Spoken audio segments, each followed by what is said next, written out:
temanya adalah berkat dan masalah. Dan nanti ibadah 5, pelayanan yang tahan uji. Gitu ya. Semuanya masih dalam satu tema utama di bulan Juli, yaitu menjadi berkat bagi bangsa-bangsa. Simpen ya di dalam hati, amin. Iya, Tuhan itu mau pakai kita, bukan hanya sekarang ini. Tuhan tuh akan bawa kita terus naik dan bukan turun. Tuhan tuh akan bawa kita dari skup yang lebih kecil, levelnya jadi lebih besar. Tuhan akan memperbesar pengaruh kita, bahkan sampai ke bangsa-bangsa. Gak usah bingung nanti caranya gimana bisa ke bangsa-bangsa, ikut aja. Jadi jemaat Tuhan di Gereja Mawar Sharon setia digembalakan, dimuridkan dalam CG ibadah. Kenali Gereja Mawar Sharon, tadi saya sampaikan di ibadah sebelumnya. Betapa rindunya hati gereja ini untuk melihat setiap jemaatnya itu benar-benar mengalami pengurapan orang percaya dalam kehidupan mereka. Dan hari ini temanya berkat dan masalah. Ini dinamika yang terjadi. Kalau untuk kita jadi berkat, tentu kita perlu minta sama Tuhan hikmat. Karena yang namanya berkat dan masalah itu tidak bisa kita prediksi. Kalau misalnya kita boleh minta gitu ya, Tuhan boleh enggak berkat aja, masalahnya enggak usah gitu kan. Pengennya gitu, tapi setelah dengar firman Tuhan hari ini, hati kita akan berbeda. Amin. Kita akan lihat apa sih kata firman Tuhan soal berkat dan masalah. Dua-duanya ini ada di hidup kita. Datangnya itu kita enggak tahu. Ada sih berkat yang kita sudah siapkan, nanti kita tuai ada. Tapi itu namanya investasi gitu ya. Tapi kalau berkat itu artinya dari Tuhan. Apa contohnya berkat Tuhan? Tiba-tiba barang yang kita inginkan ada harga khusus ya, mungkin itu juga termasuk berkat ya ibu-ibu, amin. Atau misalnya kepingin masuk ke sekolah itu, tiba-tiba anak kita dapat beasiswa. Benar sih itu karena anak kita kerja keras belajar, tapi itu pasti berkat Tuhan juga, benar ya. Usaha kita baru mulai usaha, teman-teman kita mulai usaha yang sama, gak terlalu banyak customernya, kok kita lebih banyak. Kita langsung bersyukur, thank you Tuhan untuk berkat-Mu. Wah, ada yang sakit. Biasanya sakitnya tuh lama sembuhnya, tapi yang ini kok cepet ya, enggak pakai ada gejala yang berarti. Wah, itu berkat Tuhan. Biasanya janjian sama orang ini susah. Kok jadi gampang ya? Oh iya, itu berkat Tuhan. Ada banyak ya berkat Tuhan. Pokoknya yang buat kita happy. Itu kita langsung bilang, puji Tuhan ada berkat. Benar ya? Tapi kalau yang namanya masalah, banyak banget. Masalah tuh biasanya sesuatu yang tidak kita harapkan. Sesuatu yang tidak seperti yang kita inginkan. Kita plan A, ternyata kejadiannya ada kendala, jadi harus muter dulu. Dan kita tuh pasti waktu jalaninya terasa lebih capek. Kalau bisa tuh enggak usah lah ada masalah. Normal, saya pun juga sama. Pengen hidup itu enggak usah ada masalahnya. Tapi kan ya enggak bisa. Karena Tuhan itu adil untuk semua orang. Yang namanya masalah itu pasti ada. Bisa sepakat dulu dengan saya bahwa masalah pasti ada. Ya, kita sebagai orang dewasa kita lebih mengerti. Masalah itu pasti ada, tinggal kita hadapi. Kalau anak kecil enggak ya, mereka taunya cuma this is the best day atau this is the worst day. Dalam satu hari yang sama tuh paginya bisa bilang best day, sorenya bisa bilang worst day. Jadi yang bener yang mana? Best atau worst gitu ya. Terus sorenya, malam ke malamnya diajak happy-happy lagi, bilang this is the best day lagi. Sesimpel itu ya kalau anak kecil ya. Bahkan kalau anak kecil, kadang kita bantuin. Supaya masalahnya tuh jangan terlalu berat lah gitu ya. Tapi nanti kita lihat dari firman Tuhan, nanti semoga kita bisa masuk ke sisi parenting sedikit-sedikit ya. Kita akan lihat dulu janji Tuhannya dulu ya. Ini adalah janji Tuhan di Yesaya 49 ayat 6. Ini ayat yang sudah sangat sering kita baca. Kita baca sekali lagi, ini janji Tuhan buat setiap kita, yaitu begini. Terlalu sedikit bagimu hanya untuk menjadi hambaku, untuk menegakkan suku-suku Yakub dan untuk mengembalikan orang-orang Israel yang masih terpelihara. Tetapi aku akan membuat engkau menjadi terang bagi bangsa-bangsa, supaya keselamatan yang daripadaku sampai ke ujung bumi. dengar kata terlalu sedikit aja saya bisa nangkep Tuhan itu hatinya ingin memberkati kita. Jangan diragukan lagi ya. Hatinya Tuhan itu pasti pengen berkati umatnya.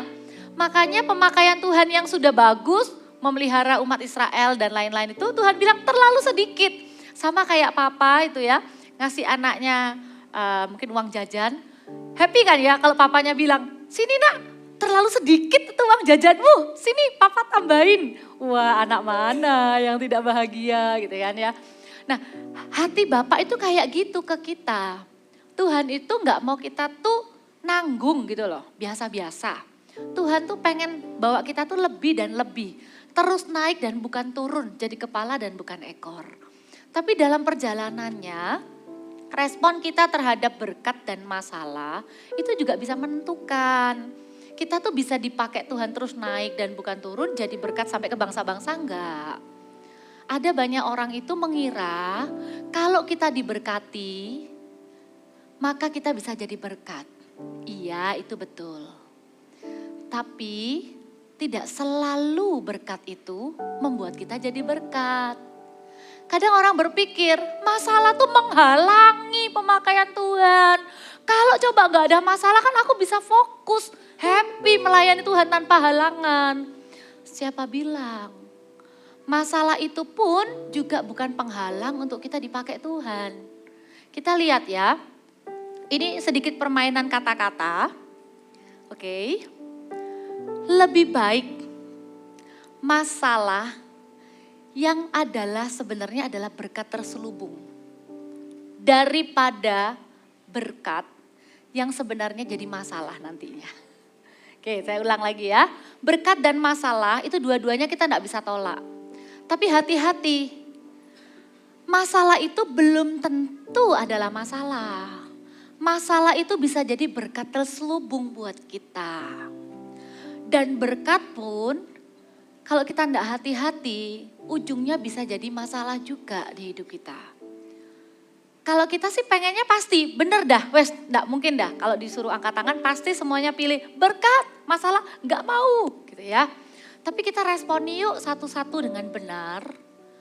Bahwa berkat itu pun harus kita handle dengan hati yang benar. Enggak selalu loh berkat itu baik buat kita. Enggak selalu. Memang kadang kita bisa bilang puji Tuhan ada berkat. Tapi mau enggak kita juga bilang puji Tuhan ada masalah? Kita lihat contohnya ya. Kita akan lihat bahwa tanpa Tuhan berkat bisa jadi masalah. Bersama dengan Tuhan, masalah bisa jadi berkat. Saya main kata-kata lagi ya, semoga enggak bingung ya. Tanpa Tuhan, boleh bilang sama-sama deh. Tanpa Tuhan, berkat bisa jadi masalah. Bersama Tuhan, masalah bisa jadi berkat. Ya, jadi itu dia berkat dan masalah. Kita lihat. Berkat itu bisa jadi masalah kalau kita itu menjalaninya tuh tanpa Tuhan. Atau berkat itu bisa jadi sebuah masalah kalau ternyata berkat itu justru menjauhkan kita dari Tuhan. Kita lihat satu contoh, ini ayat yang tidak asing juga ya, di 2 Tawarikh. Ini cerita tentang seorang raja namanya Uzia. Singkat cerita dia itu diberkati Tuhan.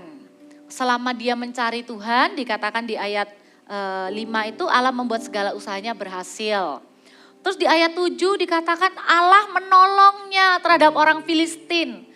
Pengen ya jadi kayak raja ini, seneng. Setiap kali ada masalah, Allah sendiri loh turun tangan menolong, membela. Jadi sampai dikatakan Allah menolongnya dari orang Filistin. Jadi dia tuh menang gitu ya. Bahkan di ayat yang ke-15, dari ayat yang ke-7 sampai ke-15 tuh isinya adalah keberhasilannya. Dia bisa punya 2.600 pahlawan, 370.500 orang-orang gagah perkasa berperang. Jadi intinya Tuhan tuh buat dia berhasil. Nah tapi rahasianya itu adalah di kalimat di ayat 15 bagian akhir. Dikatakan begini, karena nama raja itu termasyhur sampai ke negeri-negeri yang jauh karena Ia ditolong dengan ajaib hingga menjadi kuat. Itu berkat ya. Jadi ia ditolong dengan cara yang ajaib sehingga menjadi kuat. Kayak kita gitu loh, punya masalah, pengen kita dapat berkat. Ditolong dengan cara yang ajaib sehingga kita diberkati. Nah, tapi kemudian yang harus kita perhatikan, ayat yang ke-16, karena dikatakan begini, setelah ia menjadi kuat, ia menjadi tinggi hati, sehingga ia melakukan hal yang merusak. Ia berubah setia kepada Tuhan Allahnya dan memasuki bait Tuhan untuk membakar ukupan di atas mezbah pembakaran ukupan. Kalau gini caranya, kalau lihat responnya akan begini, kita langsung berpikir, lebih baik dia nggak usah jadi orang kuat. Lebih baik setiap kali ada peperangan ditolong Tuhan. Tapi dia enggak punya tentara yang banyak, enggak usah berhasil. Supaya apa? Supaya terus mengandalkan Tuhan.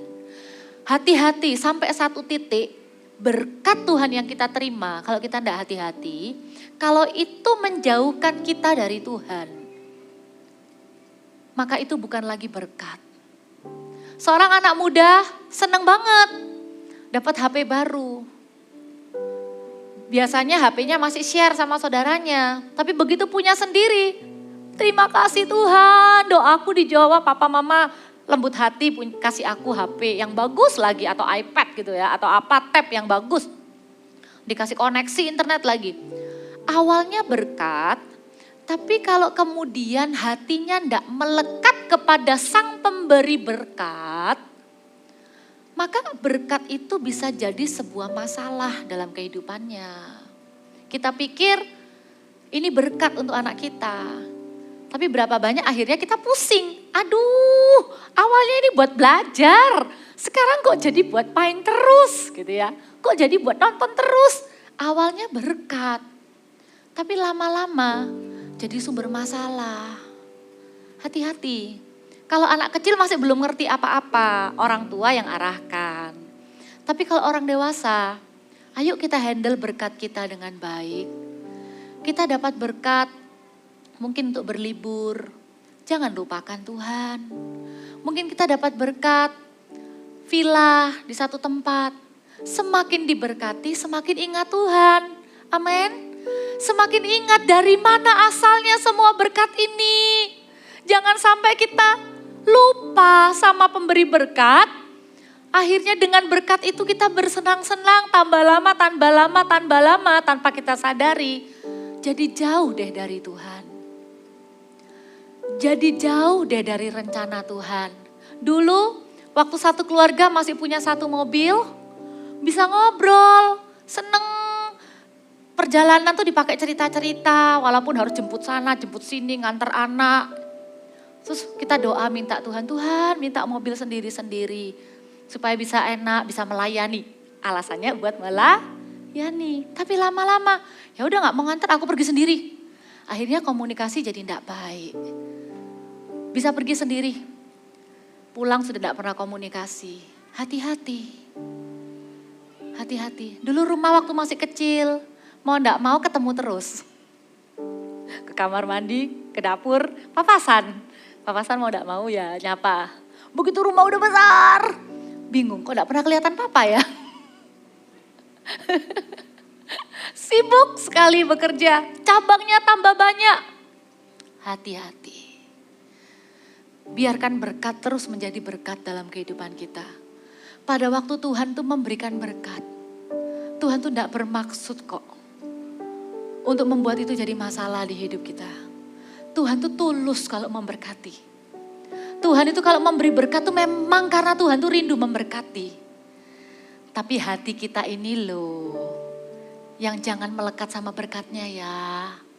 Hati kita itu terus melekat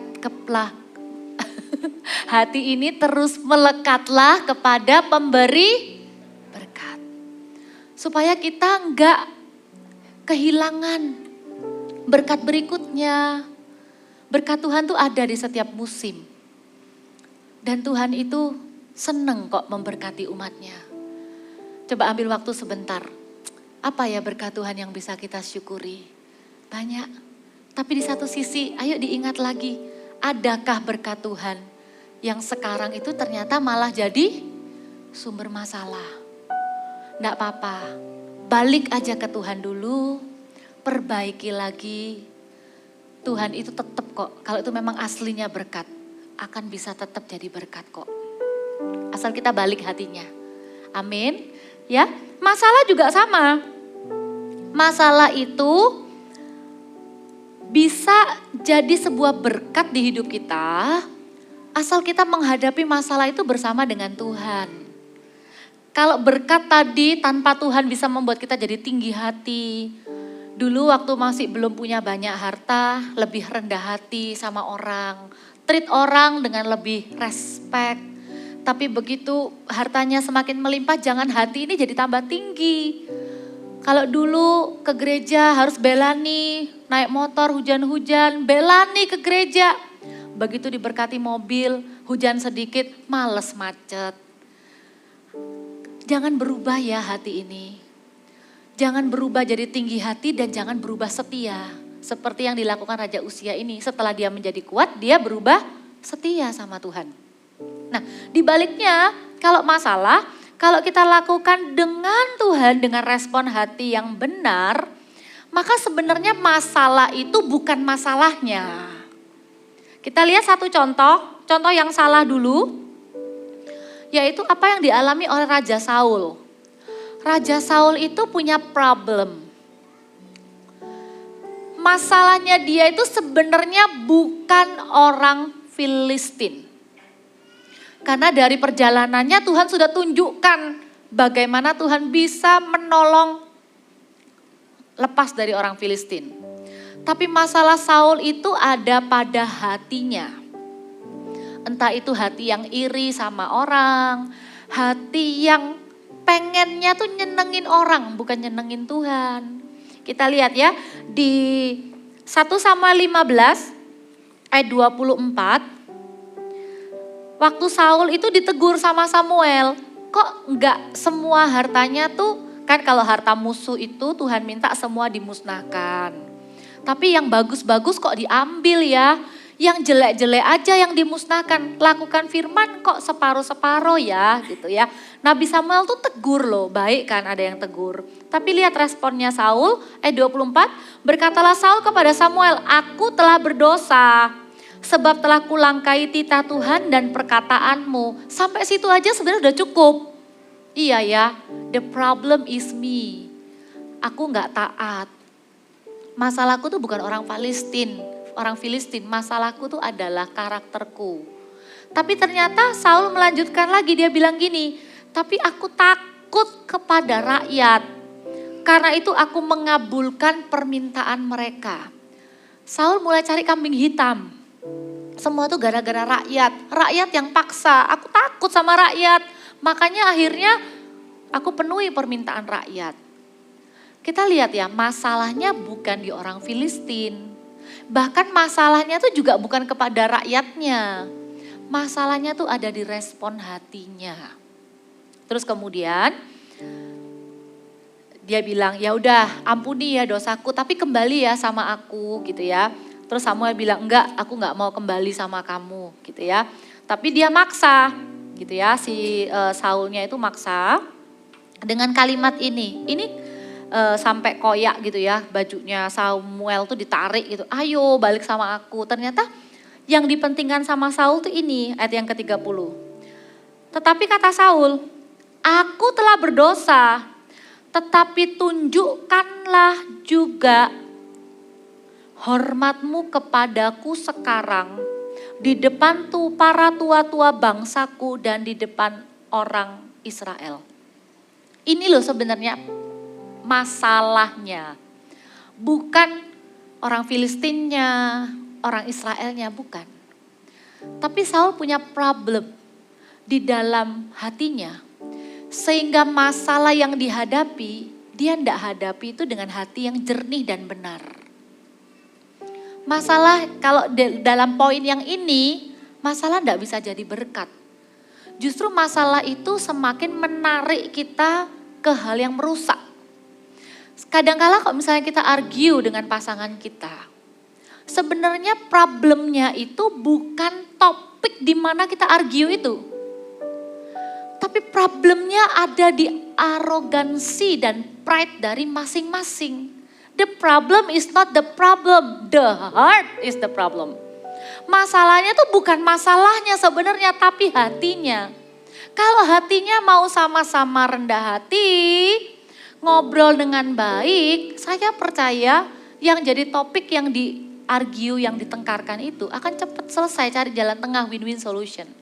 Tapi ketika pride mulai masuk, mulai nyinggung lagi masalah yang kemarin sudah lewat, mulai ndak aman satu dengan yang lain, mulai curiga, mulai nuduh, maka masalah baru akan muncul. Masalah Saul ini bukan cuma tidak taat sama perintah Tuhan. Tapi Saul ini bilang, tunjukkan hormatmu kepadaku.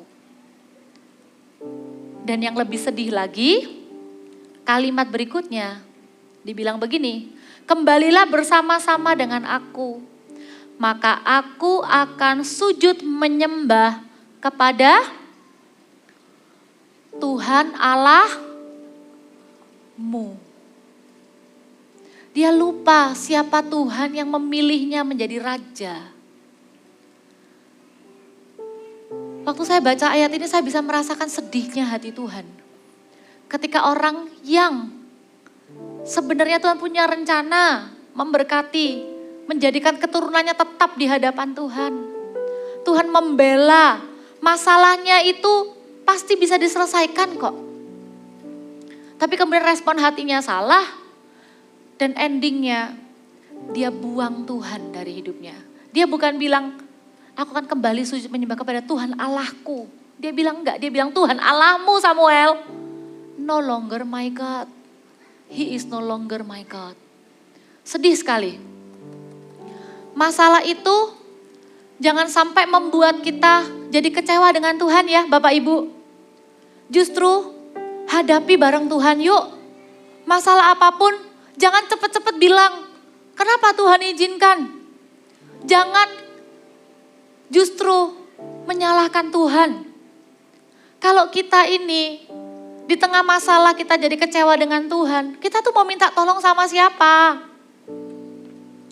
Justru punyai respon yang benar. Bersama dengan Tuhan, masalah kita tuh satu hari bisa jadi berkat. Tahan aja, sabar dulu, sabar. Masalah yang Tuhan izinkan terjadi di hidup kita, itu tidak pernah untuk menghancurkan kita. Kalau misalnya itu memang karena kesalahan kita pun, Tuhan itu bilang apa? Allah turut bekerja dalam segala sesuatu untuk mendatangkan kebaikan bagi kita yang mengasihi Dia. Dalam segala sesuatu itu berarti dalam masalah yang ditimbulkan orang lain, bahkan dalam masalah yang muncul akibat kesalahan kita pun, asal kita mau kembali ke Tuhan, Tuhan tuntun aku. I make a mess. Aku sudah buat kekacauan Tuhan. Kata-kataku barusan udah bikin kacau. Tuhan bantu aku. Bantu aku. Jangan sampai kita ini kalah dalam hal hati. Jangan tutupi masalah dengan masalah berikutnya lagi. Rendahkan hati, minta Tuhan. Masalah kecil aja ya. Halah cuma masalah kecil, jangan. Sekalipun itu kecil, bereskan. Mungkin kita bersih tegang dengan anak, terutama dengan anak. Kalau kita bersih tegang dengan anak, selesaikan. Ya sudah, enggak mau bahas itu lagi. Oke sekarang sebentar enggak mau bahas itu lagi. Tapi jangan dianggap enggak ada. Cari waktu lagi, minta hikmat Tuhan lagi. Hadapi masalahnya bersama dengan Tuhan. Singkirkan egonya, singkirkan pride-nya dulu. Singkirkan hal-hal yang enggak perlu. Minta sama Tuhan untuk mengenali masalahnya apa. Oh ternyata dia ini butuh saya toh untuk dampingi dia. Ternyata dia ini cuma cari perhatian saya toh, makanya kok aneh-aneh. Anak muda langsung nunduk. Iya ya, itu saya. Kadang-kala kita tuh lakukan hal yang aneh-aneh tuh cuma pengen dapat perhatian kok. Tapi enggak lah ya, anak muda jangan ciptakan masalah yang enggak perlu ya. Hidup ini sudah punya banyak masalah. Jangan buat masalah sendiri lagi ya. Jangan kreatif gitu ya dalam menghasilkan masalah, oke? Ya? ya. Jangan kreatif. Masalah tuh bakal ada kok tanpa kamu ciptakan. Jadi nggak usah ciptakan lagi yang baru. Cari-cari masalah jangan ya. Nantang-nantang temen, sok-sok jago-jago gitu ya, jangan ya. Masalah itu kalau kita hadapi dengan Tuhan, itu akan berubah jadi berkat. Ada satu contoh yang benar ya, itu Paulus, Filipi 1 ayat 12 sampai 14. Lihat ya, ini konteksnya memang Paulus di penjara. Kita memang gak ada yang di penjara sih, tapi paling enggak ini masalah buat Paulus. Filipi 1 ayat 12 sampai 14 bilang begini. Aku menghendaki saudara-saudara supaya kamu tahu bahwa apa yang terjadi atasku ini justru telah menyebabkan kemajuan Injil. Sehingga telah jelas bagi seluruh istana dan semua orang lain bahwa aku dipenjarakan karena Kristus. Dan kebanyakan saudara dalam Tuhan telah beroleh kepercayaan karena pemenjaraanku, untuk bertambah berani berkata-kata tentang firman Allah dengan tidak takut. Hebat ya, ada orang yang punya masalah terus bilang gini, aku tuh pengen tahu ya, denger. Dengan aku punya masalah ini, dengan aku ngalami masalah aku di penjara ini, justru Tuhan tuh semakin dimuliakan, Injil semakin berkembang. Gara-gara aku masuk penjara, jemaat tuh jadi lebih berani beritakan Injil. Kok nggak sama ya dengan logika kita ya? Harusnya kalau tahu tetangga sebelah atau CGL kita atau saudara kita itu ditangkap karena memberitakan Injil, pasti yang akan beredar gini, sementara diam dulu ya guys, jangan buat move apa-apa. Jangan jangkau lagi, jangan bagi brosur di perumahan kita ya. Karena habis dimarahi sama Pak RT-nya, gitu kan. Kalau misalnya ada sesuatu, lah kok ini malah tambah kena masalah, kok tambah jadi berani semakin menginjil gitu loh. Berarti orang yang punya masalah ini menunjukkan sebuah attitude dan respon yang menginspirasi orang lain. Sehingga orang itu enggak jadi lemah imannya lihat masalahnya. Enggak jadi lemah lihat masalahnya. Kalau Anda seorang pemimpin dan Anda punya masalah. Kalau pemimpinnya aja punya masalah langsung down, apalagi orang yang dipimpin. Pemimpin kalau punya masalah, minta kekuatan sama Tuhan. Karena apa? Cara kita hadapi masalah. Jadi inspirasi untuk anak-anak rohani kita. Bahkan kita pun orang dewasa, cara kita hadapi masalah itu mewariskan iman loh kepada generasi anak-anak kita yang melihat kita.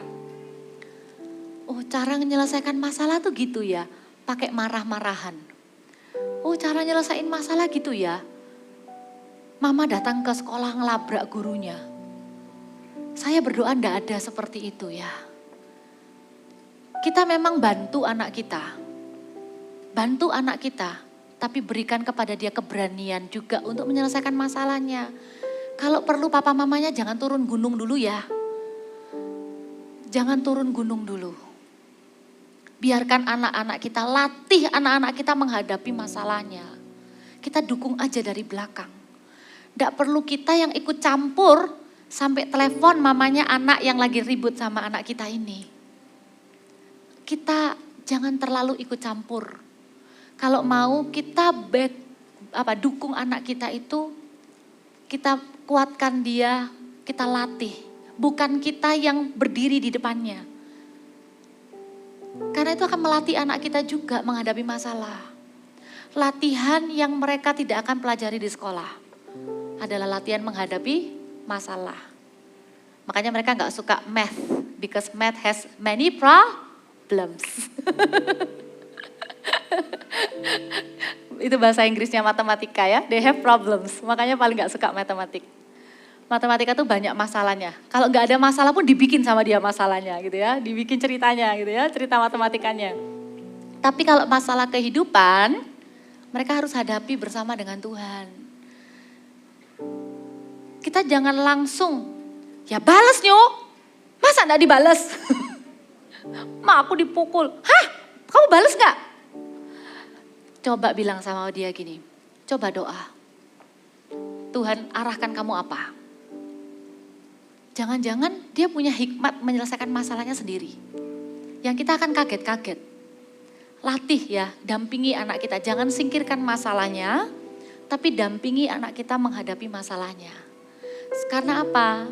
Nanti waktu mereka besar, masalah mereka lebih bervariasi. Dan kita tidak bisa ada di sana senantiasa untuk membentengi mereka, jangan ada masalah. Justru mereka terlatih. Mereka terlatih menghadapi masalah bersama dengan Tuhan. Apapun masalahnya, prinsipnya sama. Andalkan Tuhan. Respon hati jangan sampai salah. Itu aja, ya. Karena itu kita punya prinsip nih untuk bisa berkata begini. Yang pertama, puji Tuhan untuk berkat dan puji Tuhan untuk masalah. Kita jadikan prinsip sama-sama yuk. Puji Tuhan untuk berkat, gampang. Kalau ngomong puji Tuhan untuk berkat tuh gampang. Bisa nggak kita bisa bilang juga puji Tuhan untuk masalah? Kita hati-hati dengan berkat, jangan sampai kita jauh dari Tuhan. Makanya kita bilang puji Tuhan untuk berkat, ini berkat dari Tuhan. Tapi kita bilang juga puji Tuhan untuk masalah, karena sebentar lagi tahan, sebentar lagi aja. Masalah tuh bukan masalahnya. Ingat ya Bapak Ibu, masalah itu sebenarnya bukan masalahnya, tapi cara kita bereaksi, cara kita memperlakukan orang lain ketika ada masalah, itulah masalah sebenarnya. Hadapi bersama dengan Tuhan, minta hikmat, tetap tenang. Sebentar lagi masalah itu Tuhan bisa pakai menjadi sebuah kesaksian. Sebentar lagi. Sabar aja. Sudah bertahun-tahun Kak, kok enggak bersaksi ya, kok enggak ada terobosan-terobosan. Anda mungkin enggak bisa bersaksi soal perubahan hidup orang itu. Kita berdoa terus menunggu pasangan kita berubah-berubah. Tapi Anda bisa bersaksi bagaimana Anda tetap benar. Sekalipun di tengah masalah. Itu powerful loh kesaksiannya. Anda mungkin tidak bisa bersaksi soal perubahan hidup orang lain. Tapi Anda bisa bersaksi soal perubahan hidup Anda. Yang menjadi dewasa karena masalah. Yang jadi lebih sabar karena masalah. Yang jadi lebih bijaksana karena ada masalah itu. Amin. Sabar aja, puji Tuhan untuk berkat, puji Tuhan untuk masalah. Jangan biarkan masalah juga justru menghalangi kita sungguh-sungguh sama Tuhan. Ngomong sama CGL-nya, Ci, aku off dulu ya. Kenapa? Lagi ada masalah. Salah. Aku jangan dijadwal dulu ya, Ci. Lagi ada masalah di kerjaan. Kalau misalnya butuh waktu untuk fokus ya, harus keluar kota, jangka waktu bilang mungkin 1 minggu, 2 minggu harus bolak-balik, itu enggak apa-apa. Tapi kalau hanya karena hati ini lagi galau dengan masalahnya, aku lagi tengkar nih, dia ngancam mau putus, aku gak usah pelayanan dulu wes. Sampai hatiku jelas dia tuh sebenarnya mau putus apa enggak, ya kalau bisa enggak putus gitu kan. Jangan berhenti melayani hanya karena masalah itu. Justru semakin melayani buat dia yang putusin kamu tuh nyesel. Oh dia tetap keren loh melayani, tahu gitu nggak tak putusin. Jangan berhenti melayani hanya karena patah hati, ditolak. Aduh teman pelayanan aku sudah seneng tak pikir bakal jadian. Nggak sanggup aku melayani bareng. Salah, teruslah melayani. Miliki komitmen, ikut Tuhan di atas perasaan pribadi kita. Di situ Anda akan shine. Aduh gak mau ikut CG itu. Setiap kali di Zoom lihat AI itu, lihat Taci itu loh. Taci itu pernah ngomong gak enak tentang aku. Gak sanggup aku satu Zoom sama Taci itu. Dia kok gak off cam sih? Ya gimana sih? Anda ikut Tuhan jangan dipengaruhi oleh masalah. Justru Anda bersinarlah, tetap senyum. Kalau orang itu bolak-balik mungkin ya orang itu memang gak baik gitu ya. Cara membalas orang yang gak baik sama kita adalah tetap bahagia. tetap senyum, tetap melayani, shine. Nanti orangnya either berubah sendiri, oh iya ternyata saya salah paham sama orang ini. Rugi kalau kita yang mundur. Rugi kalau kita yang mundur karena masalah lalu kita kehilangan berkat, pemakaian Tuhan, kesempatan untuk bersaksi. Amin. Ya, saya rasa pesan untuk tidak mudah menyerah itu bukan cuma untuk generasi anak-anak ya. Jangan label mereka generasi strawberry, they are not. Mereka pelaku firman yang kuat. Ya, papa mama juga sama. Amin. Jangan mudah menyerah ya. Ada masalah apapun, hadapi bersama dengan Tuhan. Tunjukkan imanmu kepada anak-anakmu. Tunjukkan kesungguhan dalam mengikuti Tuhan. Sekalipun doanya papa mama belum dijawab, papa mama tetap setia ikut Tuhan. Sekalipun hal yang buruk terjadi, papa mama tetap setia melayani Tuhan. Itu yang mahal harganya yang kita akan wariskan ke anak-anak kita. Amin. Ya, yang kedua prinsipnya simple, ini yang terakhir. Yang pertama tadi prinsipnya adalah puji Tuhan untuk berkat. Puji Tuhan untuk masalah. Yang kedua miliki komitmen untuk hidup menjadi berkat. Hidup itu jangan cuma mencari berkat. Hidup itu menjadi berkat. Mencari berkat sama menjadi berkat itu will make a big difference in our life. Kalau kita cuma hidup untuk mencari berkat, kita akan hidup memikirkan diri sendiri terus menerus. Gimana ya supaya aku diberkati? Gimana ya supaya aku lebih diberkati? Tapi kalau menjadi berkat, perhatikan. Masalah kita tuh gak akan terasa. Ada orang tuh pernah bilang gini, kakak ini gak pernah punya masalah tah? Kok kelihatannya sukacita terus? Terus saya mikir, iya ya saya pernah punya masalah enggak ya? Terus suami saya ngingetin, kamu lah susah sih, kita kan gak mau punya anak aja susah sampai ini. Oh itu masalah ya? Oh sampai gak sadar kalau itu masalah. Bisa gak kita fokus menjadi berkat sampai kita gak sadar. Oh ternyata kita lagi punya masalah. Dan masalah kita tuh berat. Tapi kok kita hadapi dengan Tuhan tuh kok enteng ya. Sukacita ya. Sampai orang lain itu bilang, kamu gak punya masalah ya? Percayalah, gak ada orang gak punya masalah. Yang beda adalah fokusnya di mana. Fokus mencari berkat atau fokus menjadi berkat. Saya berdoa semua jemaat di tempat ini fokusnya menjadi berkat. Amin. Ya, walaupun Anda punya masalah, wajah Anda tidak perlu menunjukkannya, ya. Wajah Anda tidak perlu ditekuk, lebih gimana gitu ya. Tidak perlu. Kalau perlu orang lain tidak perlu tahu kita punya masalah. Karena kita sudah aman kok dengan Tuhan. Kecuali memang kita butuh advice, kita butuh partner doa, nggak apa-apa cerita. Masalah itu sudah berat, jangan ditambahin.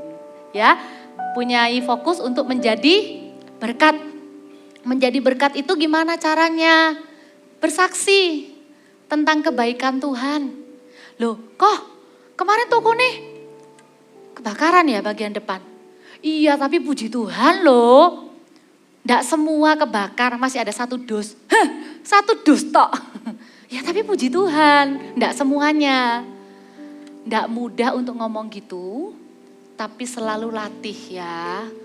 Untuk bersaksi, hidup ini untuk jadi berkat. Hidup ini tuh bukan untuk minta belas kasihan orang. Kita enggak bilang, kebakar semua. Iya kebakar semua, itu sih di dalam-dalam tuh ya juga kebakar. Duh ya sakno ya su. Iya memang sakno aku ini. Loh ya buat apa?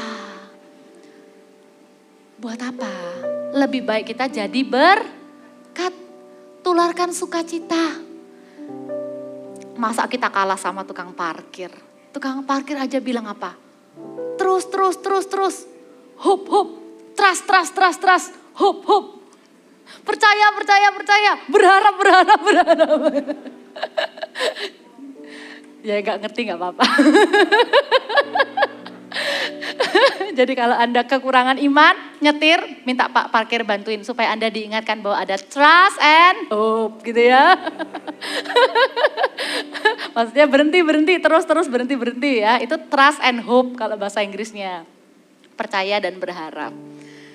Saya pengen lihat jemaat Tuhan itu wajahnya penuh sukacita. Wajahnya anak Tuhan itu beda.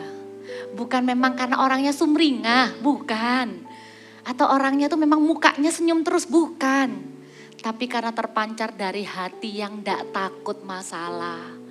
Yang bukan mentalnya mencari berkat, tapi mentalnya menjadi berkat. Amin ya.